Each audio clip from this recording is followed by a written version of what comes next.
Queridos, com muita alegria, saúdo a todos com a paz do Senhor.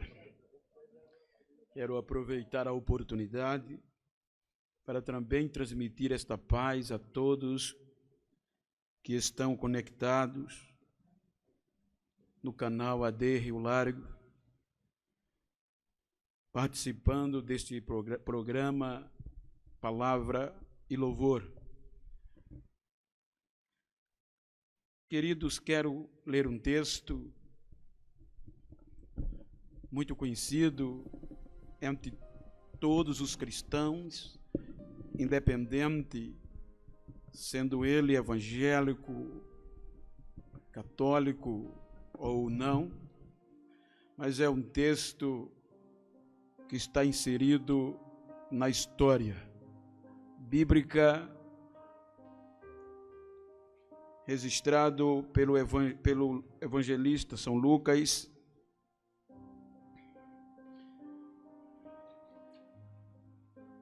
o autor destes acontecimentos. Capítulo 1, versículos 46, aonde está escrito Cântico de Maria. Vamos ler um hino escrito, composto da alma e do coração.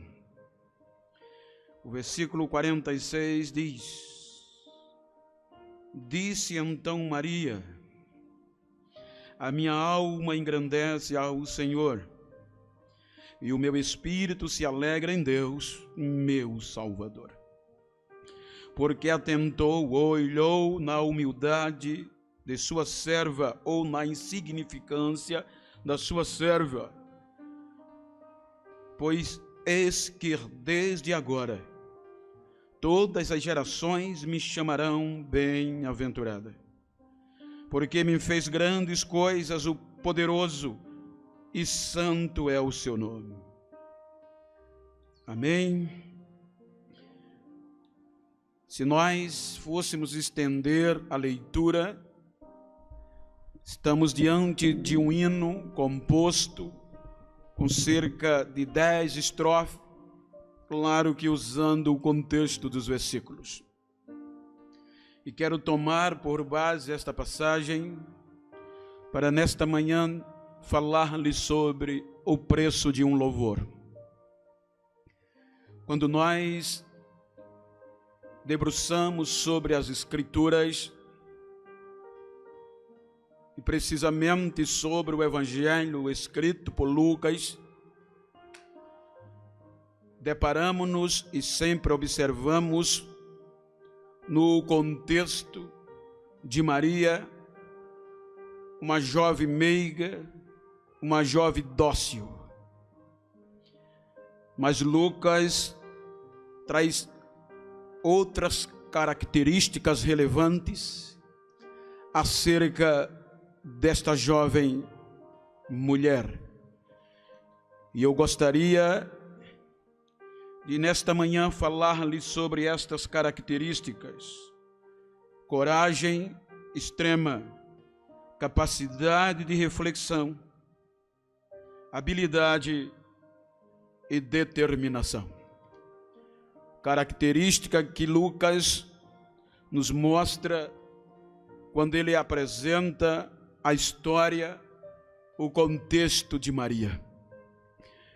Para entendermos o projeto, quero pedir a vossa paciência para usufruir do contexto, obviamente, histórico acerca desta visita. O capítulo 1, Lucas começa a descrever acerca do advento, da preparação, quando ele diz que o anjo Gabriel, o anjo que assiste permanentemente diante de Deus, mensageiro, ele vai a uma região em Jerusalém, Judeia, e como naquele período Zacarias foi sorteado para entrar no lugar santo, para cuidar das coisas de Deus como sacerdotes, pois os sacerdotes, para entrar naquele patamar, era por sorteio, muitos morriam e não conseguia entrar. Mas Zacarias caiu-lhe por sorte, no seu turno de trabalho, ser sorteado para adentrar. A Bíblia diz que no seu ofício, o anjo Gabriel vem a ele, literalmente dizendo-lhe que as suas orações foram ouvidas. E dentro deste contexto, Deus ouviu, e Isabel, sua mulher, que até então estéril era, teria um filho. A Bíblia, tanto em várias versões, como João Ferreira, na sua tradução, usa o termo temor, King James, como também em NVI.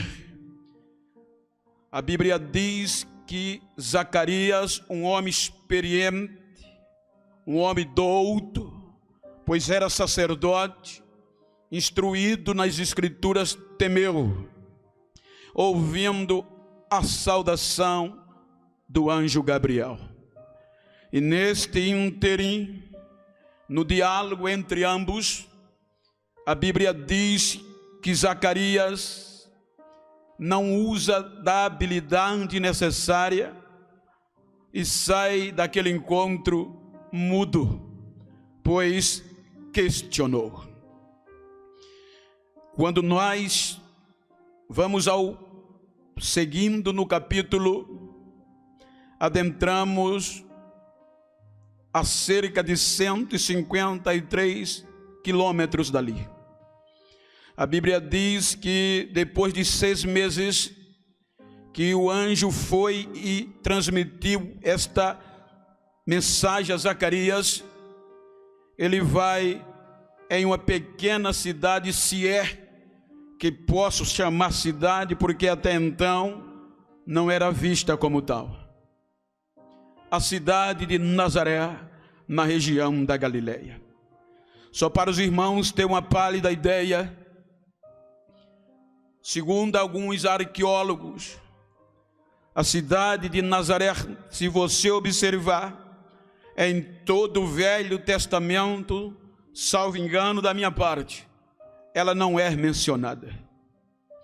Então agora o anjo vai a uma cidade pequena, que segundo escavadores arqueológicos dizem que, medindo na época que nós estamos falando de Jesus, medindo em escavação do cemitério daquela cidade ou povoado, que ficava fora de uma extremidade da cidade, a outra região, a outra extremidade em um declínio, toda a extensão de Nazaré contava-se cerca de 1 quilômetro.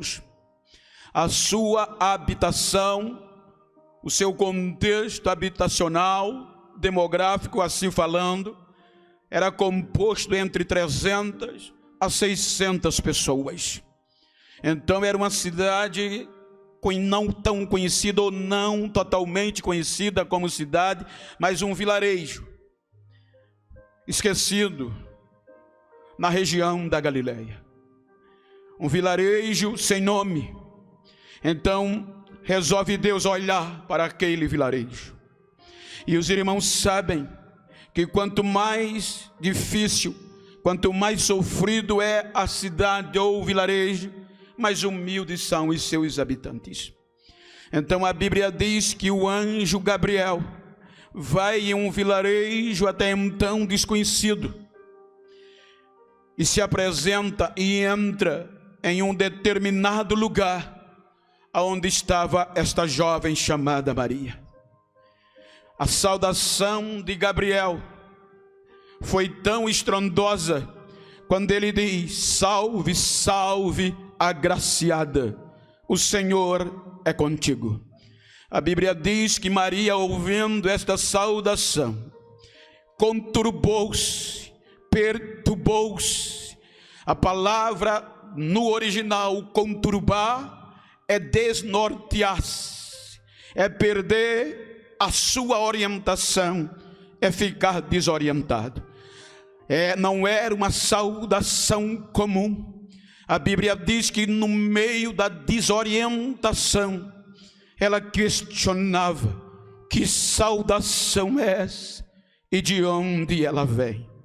A Bíblia diz que, além da perturbação, lhe causou temor.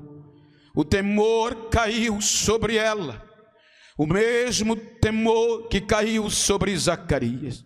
Mas em Zacarias ele tinha a experiência de vida, a experiência empírica, como também a experiência das Escrituras e a experiência sacerdotal. Mas agora o anjo aparece para nosso contexto ocidental, a uma adolescente entre 15 a 16 anos, humilde, desconhecida, um vilarejo pobre, pequeno e desconhecida. Esta saudação desorientou a ela, esta saudação a conturbou, esta saudação lhe causou temor. O temor foi tão tremendo, tendo em vista que não era uma visita comum, era uma saudação de um anjo, era um mensageiro de Deus. Então, no meio daquela saudação, ela conturbou-se e temeu. Foi tão tremenda que o anjo acalma a Maria, dizendo: Maria, não temas, eu venho a ti da parte do Senhor Deus, para te dizer que você vai engravidar, no teu ventre tu vais gerar um filho, e pôr-lhe-ás o nome de Jesus, e Deus lhe dará o trono do seu pai Davi, e ele será conhecido e chamado como Filho do Altíssimo. Vejam que o anjo acalma, o anjo transmite-lhe a mensagem, o projeto divino. O interessante é a ousadia, a habilidade, no meio da desorientação, no meio do temor, ela teve capacidade de refletir, ela teve coragem de não correr no desespero. Essas características Lucas nos mostra no texto. Então, com esta capacidade, ela abre um diálogo com o anjo Gabriel, um diálogo sereno, um diálogo em meio ao temor, e diz que seria impossível a mensagem do anjo. Como se dará isto, tendo em vista que eu sou estéril, eu não conheço homem, eu sou virgem, melhor dizendo, eu sou virgem e não conheço homem algum. O anjo a consola, ele diz: não temas, a sombra, o poder do Espírito Santo virá sobre você, e o ente santo que será nascido em ti será grande, será filho de Deus. O diálogo continua. Para aceitar este projeto, precisava destas características: coragem, habilidade, capacidade de refletir e, sobretudo, determinação. Agora vamos pensar um pouco. Quem acreditaria que aquela criança que viria a nascer seria um projeto divino? O questionamento foi esse. Maria questiona. O relacionamento, o questionamento, o diálogo vai ficando intenso. Não foi uma imposição, foi uma proposta. Aceitar ou não, acreditar ou não.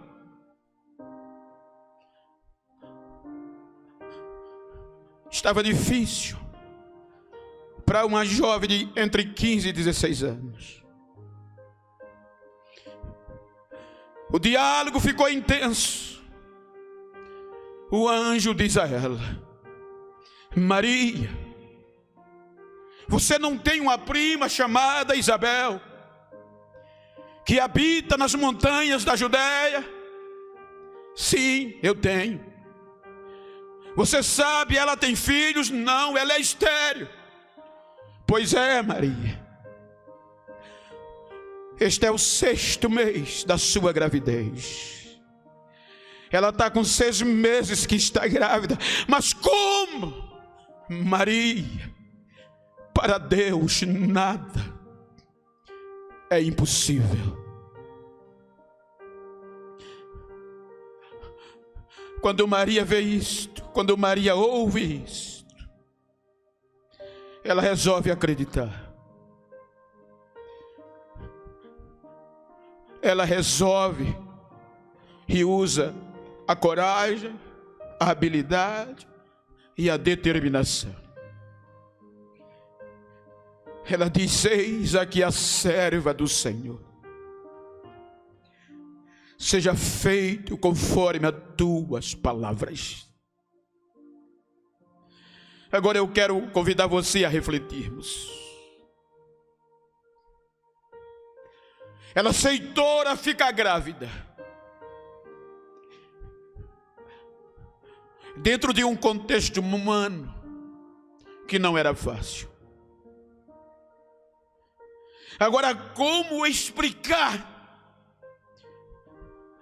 os homens indoutos da época, os sacerdotes, os fariseus, os religiosos, que tinham o direito de dizer o que era certo e o que era errado, tanto espiritual como eticamente falando, como heresia. Agora, como convencê-los do que aquela gravidez era um projeto divino? Como explicar aos pais? Como chegar para os pais e explicar? Pois até então só tinha ele a palavra e a promessa, que aquele menino era um projeto divino. Em todas as tecnologias de ponta que a gente desfruta, para um adolescente engravidar e vier com estas, no nosso tempo, explicações, quem vai acreditar? Imagina naquela época. Como explicar para o futuro esposo, que a Bíblia diz que ela era desposada, e a palavra desposar no original era um comprometimento matrimonial sem direito a arrependimento. Como explicar ao futuro noivo que a sua gravidez era um projeto divino?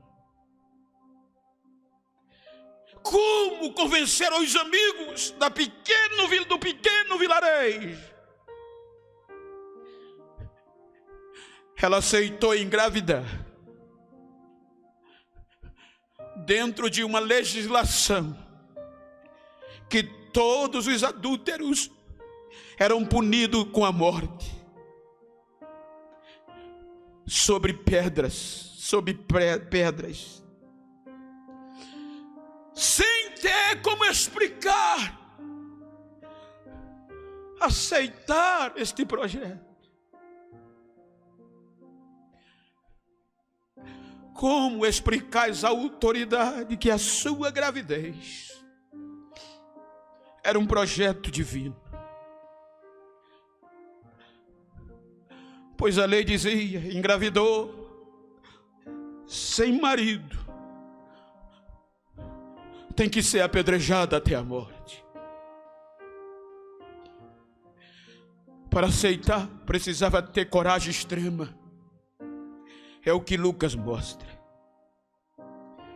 Precisava ter habilidade. Precisava ter ousadia e, sobretudo, a autoestima. A Bíblia diz que quando o anjo se ausenta, a primeira coisa que ela faz,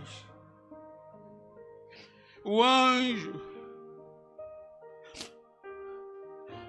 se ausentou porque ela deu o veredito. Eu acredito, eu aceito o desafio, eu sou serva do Senhor, cumpra-se a vontade dele. Quando o anjo se ausenta, o versículo 39 do capítulo 1 de Lucas diz que a primeira coisa que ela fez foi se preparar para visitar Isabel. Ora, se nós agirmos no contexto humano, era uma insensatez. A palavra insensatez quer dizer falta de juízo, uma ação sem pensar.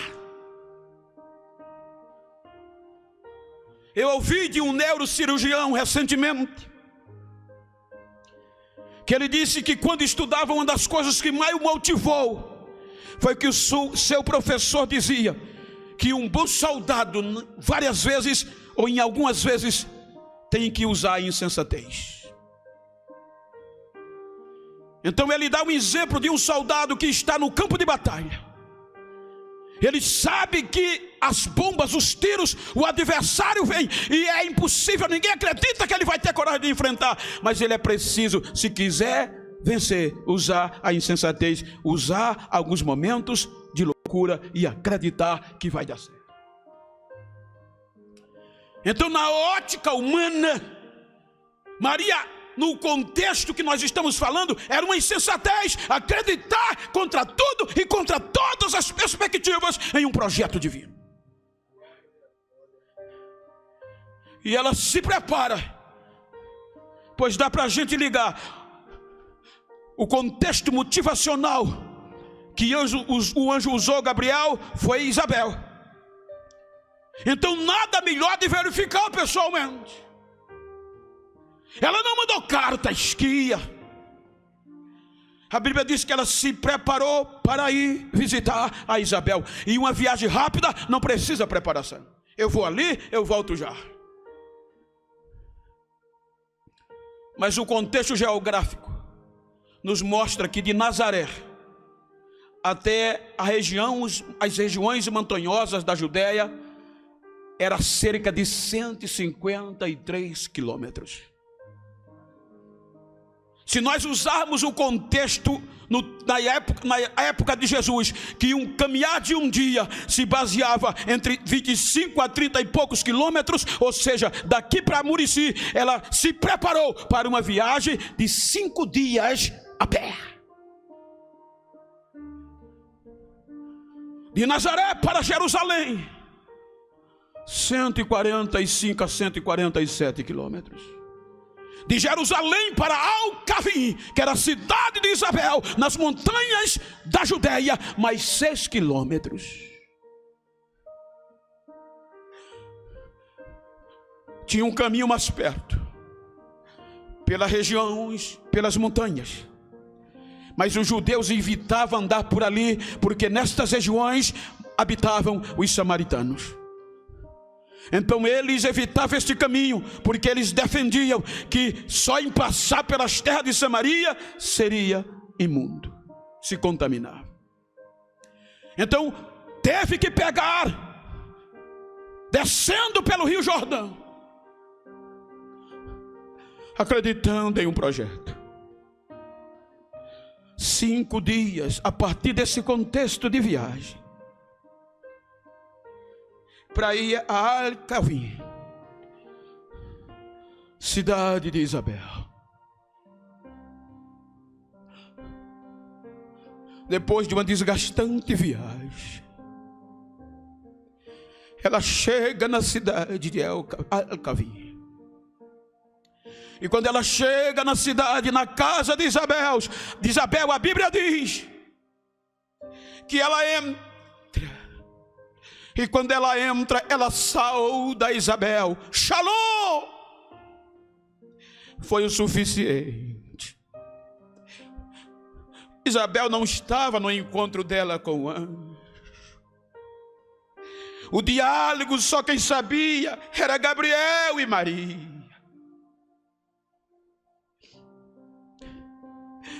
Quando Isabel ouve a voz de Maria, não resiste. A Bíblia diz que ela foi cheia do Espírito Santo. E ela começou a dizer: bem-aventurada, feliz será você entre as mulheres. Ao ouvir a tua voz, eu me enchi de alegria, e a criança que está no meu ventre salta de alegria dentro de mim. Bendita és tu entre as mulheres, e bendito o fruto do teu ventre, pois você acreditou em todas as palavras que foi dita, e o Senhor fará cumprir.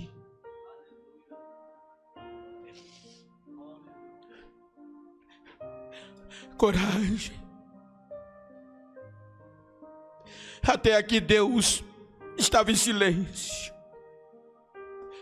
Em toda a viagem Deus não se revela. A resposta, a confirmação que ela queria estava a 153 quilômetros de distância. É aqui que surge o hino. É aqui que surge o louvor.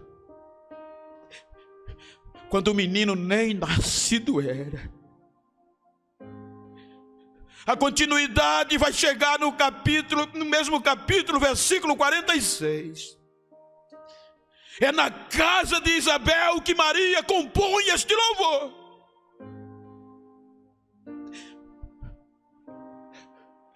E ela compõe dizendo: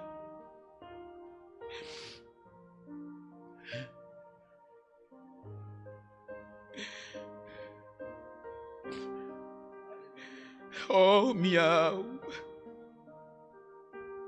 engrandece ao Senhor, e você, meu espírito, se alegra em Deus, meu Salvador, porque Ele atentou para a insignificância da sua serva. E a partir de hoje eu serei bem-aventurada, feliz entre todas as gerações. E se você tiver de mão de um exemplar bíblico, você vai ver que este louvor vai até o versículo 10. A Bíblia diz que por 3 meses, 90 dias, ela volta da casa de Isabel. E quando volta, a saliência, o seu ventre já estava sobressaído.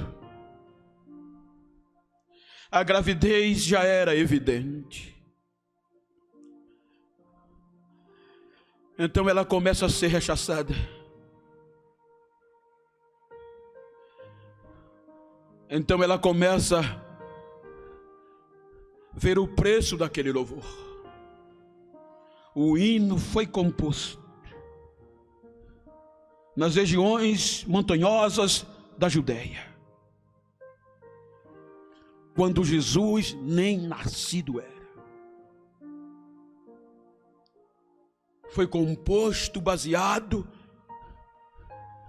na autoestima. Quero abrir um parênteses, independente da tua circunstância. Se você está num leito de uma enfermidade, se você está pensando na crise que está vivendo ou está por vir, a tua autoestima já prepara o hino da vitória. Ela acreditou que ia dar certo. Então o anjo vai a José. José já estava determinado a romper o contrato matrimonial. Mas a Bíblia diz para não defamar a ela. Ele resolveu fazer isso secretamente, sem dizer a ninguém. Isso implica dizer, ele resolveu sair de Nazaré, desaparecer, pois era vergonha para ele. Vale a pena acreditar. Vale a pena acreditar nos projetos de Deus quando ninguém sabe, quando ninguém vê, quando ainda nem no papel está.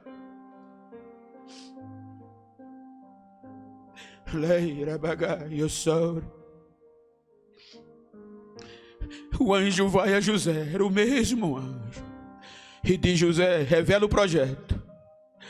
Não temas receber Maria como tua esposa.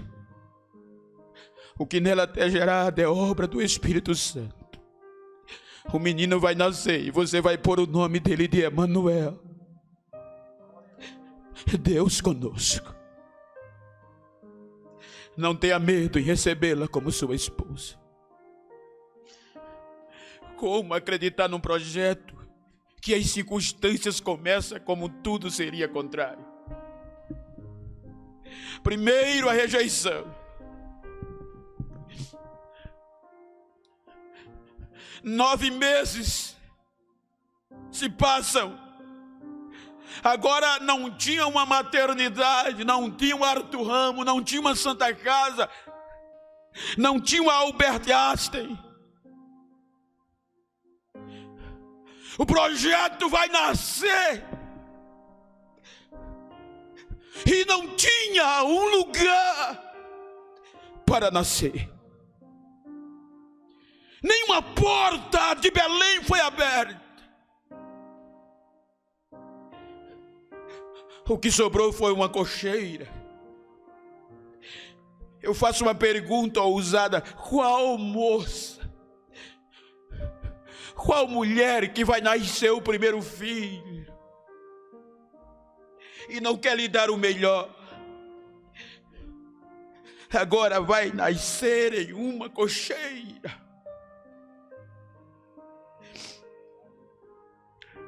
Quem acreditaria num projeto desse se não tivesse coragem extrema, habilidade, se não tivesse ousadia?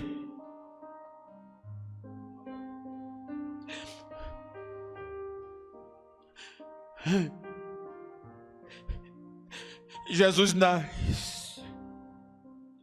Com 2 anos, hora de desfrutar da criança. A hora que a criança começa a mimar os pais, a rir, chamar a mamãe, chamar a papá, o anjo vem e diz: foge de Nazaré. Preço de um louvor. Não existe um louvor mais bonito do que vivido.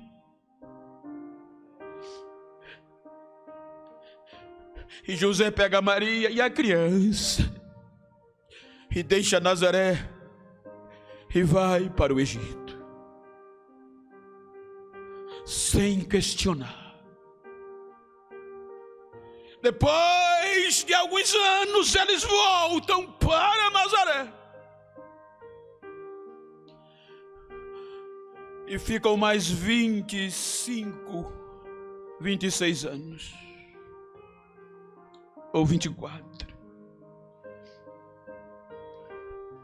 Agora 29 anos, o seu filho, Jesus de Nazaré.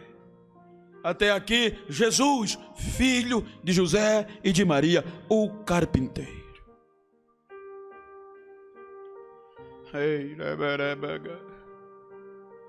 E o louvor engavetado. Ninguém cantava o louvor que ela compôs. O louvor foi composto na casa de Isabel. Mas até aqui já se passaram aproximadamente 30 anos. E tudo parecia que aquele louvor não ia ecoar. Hoje se tem YouTube, se tem canais, e os cantores hoje usam mais as plataformas digitais para divulgar. Naquela época não tinha, era engavetar.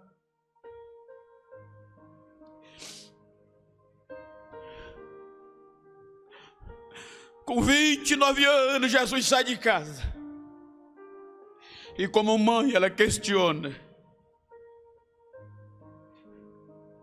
Então as notícias começam a chegar, só de sofrimento. Alegria, os milagres. Mas o teu filho está causando revolução. Imagina as noites de insônia daquela mulher.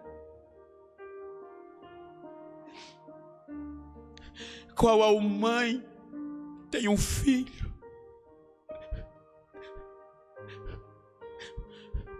e só precisa ele passar uma noite sem chegar para ela dormir direito? Ela não dorme. Agora as notícias chegavam que estão perseguindo para matar o teu filho. E por isso muitas vezes ela saía de Nazaré e ia onde Jesus estava para saber das notícias, enfrentando os perigos do caminho.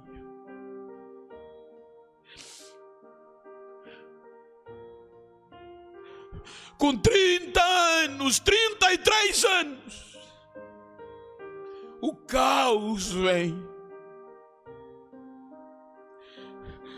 O teu filho foi preso.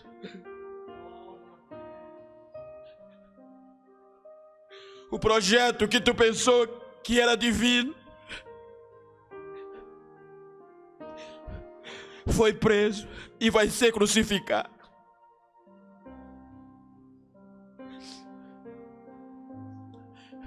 Ela larga Nazaré. Ela deixa tudo para trás e vai para Jerusalém. 145 quilômetros aproximadamente.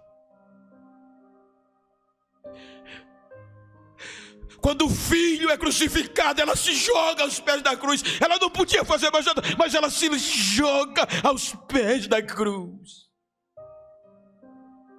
A ponto que a sua aflição, a sua angústia foi tão grande que o próprio Jesus disse a João: cuida dela, João, cuida dela.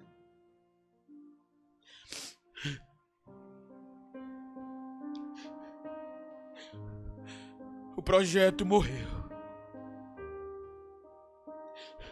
E o que fazer com o hino agora?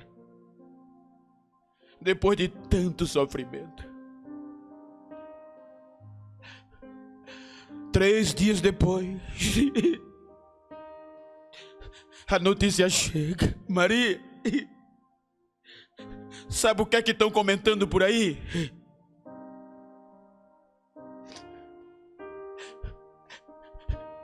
É que Jesus está vivo.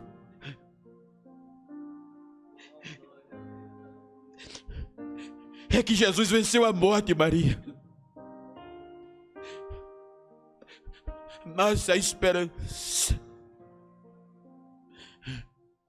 Com cerca de 6 anos depois de Cristo, da ressurreição de Cristo, ou seja, 40 anos depois de Cristo, 7 anos, 6 anos depois da ressurreição, depois de 40 anos depois do nascimento, depois de Cristo, cerca de 6 anos depois da ressurreição de Cristo, um grego se converte. Pelo impacto do Evangelho, um grego, um homem grego, versado na medicina, há quem diga que também tingia de pinturas, se converte.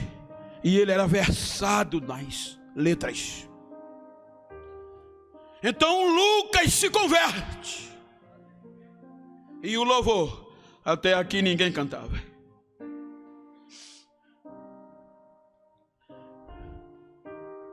Então a Bíblia diz que Lucas se aproxima de Paulo.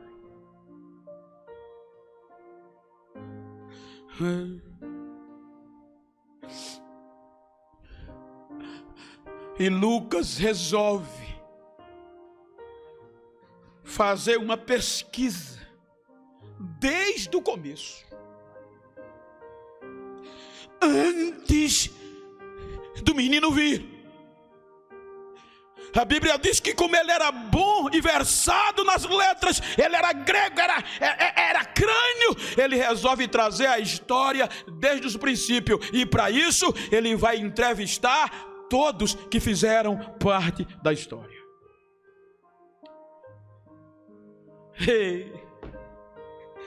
A gaveta vai abrir.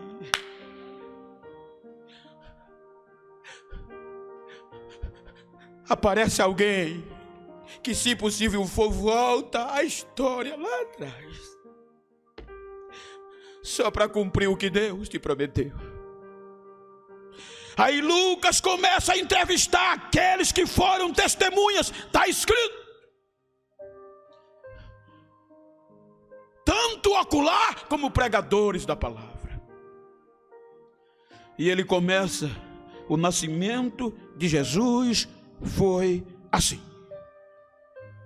Aí ele começa por Zacarias e chega a Maria. Dá para ver a entrevista, se ele assim fez com ela ou com alguém que ela já havia contado a alegria. Olha, Lucas, vai registrando e olhe que a Bíblia diz que cuidadosamente ele o fez, meticulosamente ele pesquisava, não botava qualquer coisa. E ele foi escrevendo, registrando, vai botando aqui. Eu hoje entrevistei fulano. E chega na história de Maria. E quando chega na história de Maria, veja que a epígrafe, ele coloca o hino, o cântico. Ele relata a história, mas não deixa de fora o hino, o cântico, o louvor.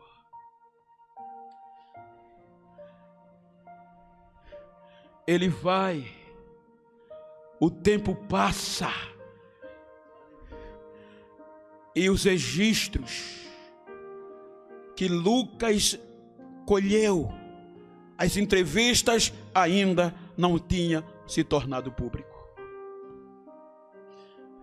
Cerca de 60 anos depois de Cristo, ou seja, cerca de 20 anos depois da conversão de Lucas, lá em Cesareia, ele diz: agora eu vou botar em ordem. Agora eu vou tornar público. E ele escreve este evangelho. E nesta escritura estava lá o cântico, o louvor de Maria. 400 a 500 anos se passam. Quase, ou seja, 5 séculos se passam. É quando o Império Romano se converte ao cristianismo. E a pedido do Papa, São Jerônimo foi chamado para a Vulgata Latina. O que é a Vulgata Latina? É a tradução da Bíblia para o latim.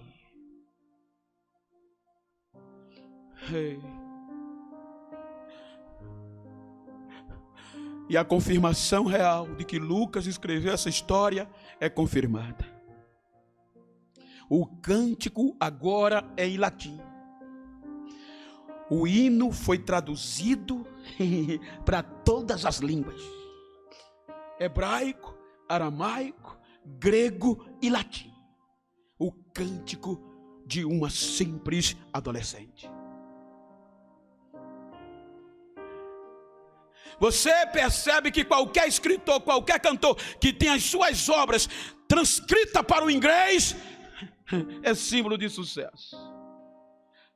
Mas a história foi transliterando, foi traduzindo o cântico Louvor de Maria por todas as línguas. Ele estava lá. A Vulgata Latina, agora a tradução para os povos. Como agora o império, o cristianismo estava dentro. Estava lá, e é aqui que surge a palavra ave. Não é à toa que se diz Ave Maria. Esta frase ave vem da Vulgata Latina, da tradução da Bíblia para o latim.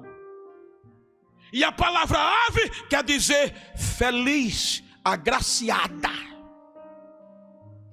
Então agora 500 anos depois, aproximadamente, quem ia cantar tinha que dizer: que jovem agraciada, que jovem cheia de graça. Está no louvor, Ave Maria, cântico de felicidade. Os tempos passam e a Bíblia foi traduzida para o português, e aqui está o louvor. Não desista. Acredite. Houve uma Olimpíada no Jordão. Me falha a memória se foi a Olimpíada ou foi Jogos de Verão. E um jovem americano, um dos maiores símbolos daquela época, era cristão. E o seu nome foi um dos primeiros para concorrer. E era obviamente 99% a certeza da vitória, pois ele era atletismo e disputava os 100 metros rasos. Só que quando o Comitê Olímpico Americano trouxe o dia da sua corrida, era justamente no domingo.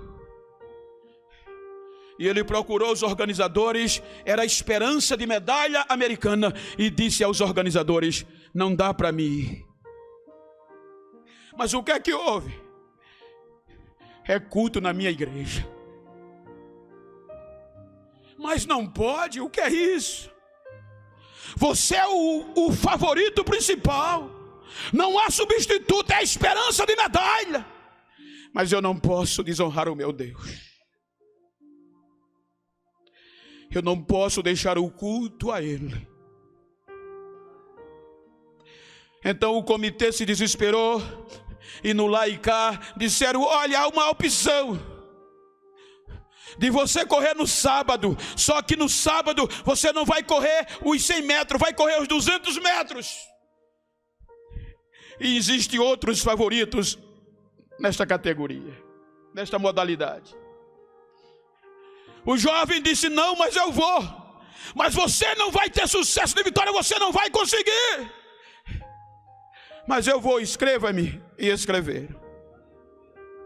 Chegou o dia da Olimpíada, o dia da corrida, com outros favoritos para os 200 metros, ele era favorito para 100. Quando termina a corrida, quem chega em primeiro lugar? Aquele moço. A façanha dele ter ganho nos 200 metros chamou a atenção da imprensa mundial. E todos corriam a ele. A imprensa americana não sabia o que dizer. A pergunta só foi: como é que você conseguiu vencer nos 200 metros? Ele disse: é simples. Eu honrei a Deus, e Deus me honrou. Então nesta manhã, acredite, nesta manhã, Não desista dos projetos de Deus. Se você está querendo regredir, se o rechaçar está estimulando você, se ninguém dá crédito, Deus ainda anda em vilarejos.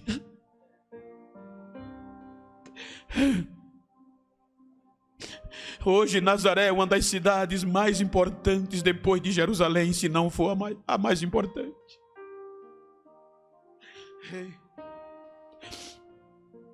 Acredite,